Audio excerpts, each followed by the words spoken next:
दोस्तों, इस दुनिया में दिखावा करने वाले लोगों को हम दो तरह से देख सकते हैं। एक तो वह जिनके पास धन संपदा होती है तब वो दिखावा करते हैं, और दूसरे वह जिनके पास कुछ भी नहीं होता, उनके पास धन संपदा भी नहीं होती। कहने का अर्थ यह है कि उनके पास कोई भी ऐसा गुण नहीं होता जिससे लोग उनकी प्रशंसा करें। इसीलिए वह झूठ बोल बोल कर दूसरों से अपनी प्रशंसा करवाना चाहता है। वह दिखावा करता है कुछ होने का, लेकिन उसके अंदर कुछ होता नहीं है। जो लोग अपने गुण या फिर अपनी धन संपदा के कारण दिखावा करते हैं, वह अहंकार के शिकार हो जाते हैं। उनके अंदर अहंकार फूट फूट कर भर जाता है। उन्हें खुद पता भी नहीं चलता, लेकिन धीरे धीरे यही अहंकार उनके जीवन का मजा छीन लेती है। और जो लोग कुछ गुण या फिर धन संपदा न होते हुए भी दिखावा करते हैं, ऐसे लोग जीवन में हमेशा दुखी रहते हैं, क्योंकि ऐसे इंसानों की सच्चाई कभी न कभी तो सामने आ ही जाती है। तो उन पर कोई विश्वास नहीं करता, कोई भरोसा नहीं करता, और इस दुनिया में कोई भी उनका अपना नहीं होता। उसके घर वाले, उसके माता पिता तक उस पर भरोसा नहीं करते हैं, क्योंकि उसकी दिखावा करने की आदत सबकी नजरों में उसे नीचा बना देती है। आज की जो कहानी मैं आप लोगों को सुनाने वाला हूँ, वह एक ऐसी व्यक्ति की कहानी है जो दिखावा करने की वजह से परिस्थितियों में फंसता चला जाता है, और आखिरकार उसका परिणाम क्या होता है यह तो आपको इस कहानी में ही सुनने को मिलेगा। और साथ ही साथ इस कहानी में यह भी जानेंगे कि दिखावा करने वाले लोगों से किस प्रकार अपने आप को बचाया जाए, या फिर आप खुद दिखावा करने से कैसे बचे। यह सब आप इस कहानी में सुनने को मिलेगा। इससे पहले कि आप इस कहानी में खो जाए, इस चैनल को सब्सक्राइब करके बेल नोटिफिकेशन को जरूर दबा देना। कभी कभी जीवन आपको बड़ी मुश्किल में डाल देता है। ऐसे ही मुश्किल में राजेश नाम का एक युवक फंसा हुआ था। उसे अपने घर से निकले हुए बहुत समय हो गया था। कई महीने बीत चुके थे। वो अपने घर से यह कहकर निकला था कि मैं नगर में कमाने के लिए जा रहा हूँ, लेकिन बहुत समय बीतने के बाद भी उसे कोई काम नहीं मिल रहा था। इसलिए उसने निश्चय किया कि वह किसी भी तरीके से अपनी कमाई का साधन बनाकर रहेगा। उसने अपने ही जैसे 3-4 युवकों की टोली बना ली थी, और उन सब ने योजना बनाई थी कि वह किसी भी धनवान व्यक्ति को बुद्धू बनाकर उसका धन उससे हासिल कर लेंगे। छल कपट, झूठ और प्रपंच, यही राजेश और उसके साथियों के हथियार थे। उन्होंने योजना तो बना ली थी, लेकिन उन्हें यह समझ नहीं आ रहा था कि वो अपने शिकार को ढूंढेंगे कैसे, और ढूंढने के बाद उसे बुद्धू बनाकर उसका धन कैसे लूटेंगे। आखिरकार उन चारों ने योजना बना ली। उनकी योजना थी कि वो किसी ऐसे स्थान पर जाएंगे जहाँ पर बहुत सारे अमीर लोग आते हो, और वहाँ पर उन अमीरों में से जो भी आदमी सबसे ज्यादा दिखावा करेगा, उनका शिकार वही होगा। उन्होंने नगर में एक ऐसी जगह ढूंढ ली थी जहाँ पर नगर के ज्यादातर लोग, अमीर लोग जुआ खेलने के लिए आते थे। उन चारों की योजना थी कि वह एक ऐसा नाटक रचे जिसमें राजेश किसी नगर का महाराजा कहलाया जाएगा, और उसके सभी साथियों में से 2 साथी उसके अंगरक्षक होने का अभिनय करेंगे। सिर्फ राजेश ही नहीं था जो राजा होने का दिखावा कर रहा था, उसके साथ उसका दूसरा साथी भी जो किसी दूसरे नगर का राजा होने का दिखावा कर रहा था। आखिर उनकी योजना क्या थी, यह आपको कुछ देर में पता चल जाएगा। अगले दिन से सुबह सुबह सारे लोग अपने पात्र के हिसाब से वस्त्र धारण करके उस जगह पहुंचे जहां पर शहर के ज्यादातर अमीर लोग जुआ खेलने के लिए आते थे। राजेश उस जगह पर एक नगर का महाराज बनकर पहुंचा था, जिसके पीछे उसके साथी अंगरक्षक साथ साथ चल रहे थे। सब अमीर लोगों की नजर उन पर टिकी हुई थी, क्योंकि राजेश उन सब में से सबसे ज्यादा अमीर लग रहा था। उसकी वेशभूषा बेशकीमती लग रही थी, बेहद आकर्षक लग रही थी, जिससे सभी लोग उसकी तरफ आकर्षित हो गए थे।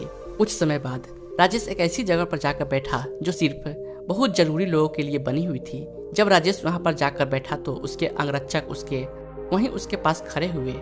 सब आपस में चर्चा करते हुए एक दूसरे से पूछ रहे थे कि यह किस नगर के महाराज है। इसी भीड़ में राजेश का एक और साथी मौजूद था। उसने उन सबको संबोधित करते हुए बताया कि राजेश किसी बड़े नगर का बड़ा महाराज है, और सबने उसकी बात पर यकीन कर लिया। अब वह अमीर लोग जो ज्यादातर दिखावा करते थे, जो किसी बड़े आदमी से अपना सम्मान सुनने के लिए तरसते रहते थे, ऐसे लोग राजेश के आसपास मंडराने लगे थे। वह राजेश को किसी बड़े नगर का महाराज समझ रहे थे, और वह यह सोच रहे थे कि अगर इनसे हमारा परिचय हो गया तो हो सकता है कि भविष्य में यह महाराज हमारे कुछ काम आ जाए। थोड़ी देर बाद वहां पर दूसरा राजा भी पहुंचा, जो राजेश का ही एक साथी था, और वह भी राजेश की तरह राजा होने का दिखावा कर रहा था। वह दूसरा राजा राजेश के ठीक सामने आकर बैठ गया। कुछ देर एक दूसरे से बात करने के बाद दोनों ने जुआ खेलने का निश्चय किया। कुछ समय बाद जुए की बड़ी बड़ी बाजियां खेली जाने लगी, और राजेश जो किसी नगर का महाराजा होने का दिखावा कर रहा था, वह इस जुए में बहुत बड़ी रकम हार गया। लेकिन जब राजेश ने हारी हुई रकम निकालने के लिए अपनी पोटली ढूंढनी चाहिए तो उसे अपनी पोटली मिल ही नहीं रही थी। बहुत देर ढूंढने के बाद जब उसे पोटली नहीं मिली तो वह गुस्से से भरकर अपने अंगरक्षकों को डांटने लगा और डांटते हुए उनसे अपनी पोटली के बारे में पूछने लगा। लेकिन उसके अंगरक्षक के पास इसका कोई जवाब नहीं था। वह सब नीचे गर्दन करके खड़े हुए थे। राजेश ने बड़े ही शांत स्वर में अपने सामने बैठे हुए राजा से कहा कि देखिए, लगता है कि हमारे सोने के सिक्कों से भरी पोटली कहीं गुम हो गई है। मैं मानता हूँ कि मैं जुए में हारा हूँ, लेकिन फिलहाल मेरे पास तुम्हें देने के लिए कुछ भी नहीं है। अगर तुम मुझे कोई अपना पता दे तो मैं तुम्हारे पते पर तुम्हारी रकम भिजवा दूंगा, या फिर तुम मेरे राज्य में आकर मेरे राजमहल में चले आना।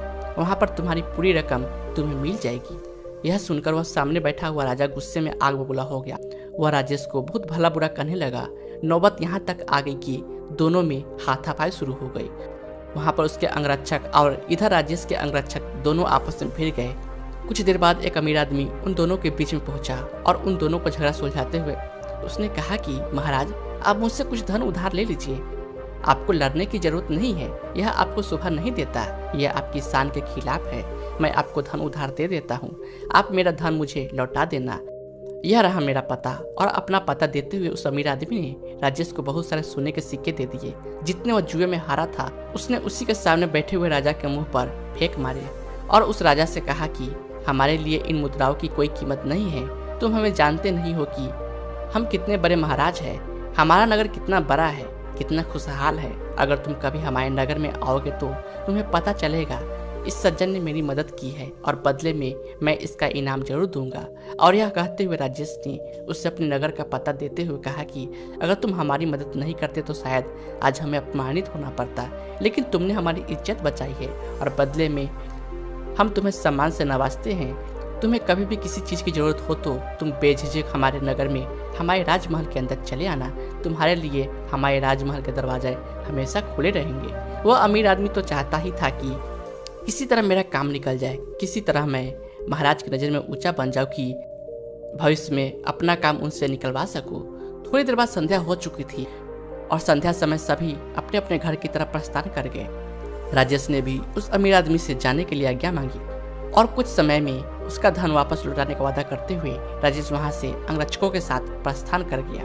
उनके द्वारा रचे गए नाटक में एक अमीर आदमी फंस चुका था, जिससे उन्होंने बहुत सारा धन भी ऐंठ लिया था। राजेश ने योजना बनाई थी कि जैसे वह किसी अमीर आदमी को बेवकूफ़ बना देगा तभी वो इस नगर को छोड़ देगा, क्योंकि यहाँ पर रहना अब खतरनाक साबित हो सकता था। इसलिए उसने अपने साथी को बुलाने के लिए कहा, जो दूसरे राज का अभिनय कर रहा था, क्योंकि सोने के सिक्कों से भरी पोटली तो उसी के पास थी। लेकिन बहुत ढूंढने के बाद भी राजेश का साथी उसे कहीं नहीं मिला।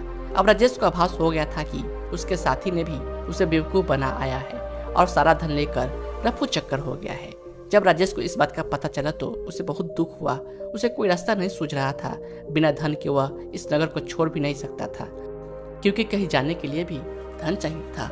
और जिस अमीर आदमी से उसने धन उधार लिया था वह उसे इस नगर में जरूर किसी न किसी दिन पकड़ लेगा, और जिस दिन वह उसे पकड़ लेगा उसे लंबी कारावास हो जाएगी। यहाँ पर समझने की बात यह थी कि वह अमीर आदमी उन लोगों के बीच में दिखावा करने की कोशिश कर रहा था। मैं राजा के कितने करीब हूँ, मैं उनकी मदद करता हूँ, ताकि दूसरे अमीर लोग को यह लगे कि उसके संपर्क बहुत ऊंचे ऊंचे हैं।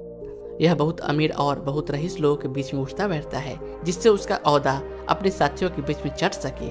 इसलिए उसने दिखावे की वजह से राजेश रूपी राजा को वह धन उधार दे दिया था। और राजेश तो जैसा कि आप सबको पता है कि वह तो इसलिए दिखावा कर रहा था कि वह किसी को अपना शिकार बना सके। लेकिन वह कहते हैं कि जैसी करनी वैसी भरनी। दोनों को दिखावे की सजा मिली। उस अमीर आदमी का धन लुट गया और यहाँ राजेश को उसके साथी ने ही बेवकूफ़ बना दिया था। कुछ समय बाद राजेश को उस नगर के दरबारियों ने ढूंढना शुरू कर दिया, क्योंकि उस अमीर आदमी को पता चल चुका था कि उसके साथ छल हुआ है, उसके साथ कपट हुआ है, और वह किसी भी कीमत पर राजेश को ढूंढना चाहता था। इसलिए राजेश को छुपकर जंगल के रास्ते से वह नगर छोड़कर भागना पड़ा। जंगल में छुपते छुपाते वह दिन एक भिक्षु की कुटिया में पहुंचा, जहाँ पर एक भिक्षु ध्यान कर रहा था। राजेश उस भिक्षु के चेहरे की सादगी देखकर उसकी तरफ बहुत आकर्षित हो गया। उनके ध्यान से बाहर आने का इंतजार करने लगा। कुछ देर बाद भिक्षु ने जब अपनी आंखें खोली तो उन्होंने सामने बैठे राजेश को देखा। उन्होंने राजेश से पूछा कि तुम कहाँ जा रहे हो और यहाँ पर मुझसे क्या चाहते हो। राजेश उनके चरणों में गिर पड़ा और रोते उनसे बोला, गुरुदेव, मैं दिखावा कर करके थक चुका हूँ। मुझे कोई रास्ता नजर नहीं आ रहा। घर वालों के सामने मुझे दिखावा करना पड़ता है कि मैं नगर में कोई काम कर रहा हूँ और नगर में मैं लोगों को बेवकूफ़ बनाता हूँ, उनके साथ छल करता हूँ, कपट करता हूँ। मेरा पूरा अस्तित्व दिखावे पर टिका हुआ है। कृपया करके मुझे कोई ऐसा तरीका बताएं जिससे मैं आपकी तरह सादगी भरा जीवन जी सकूं, खुश होकर शांत होकर अपने जीवन का मजा ले सकूं। मैं थक गया हूँ। भिक्षु ने मुस्कुराते हुए कहा कि सारी दुनिया दिखावा ही तो कर रही है।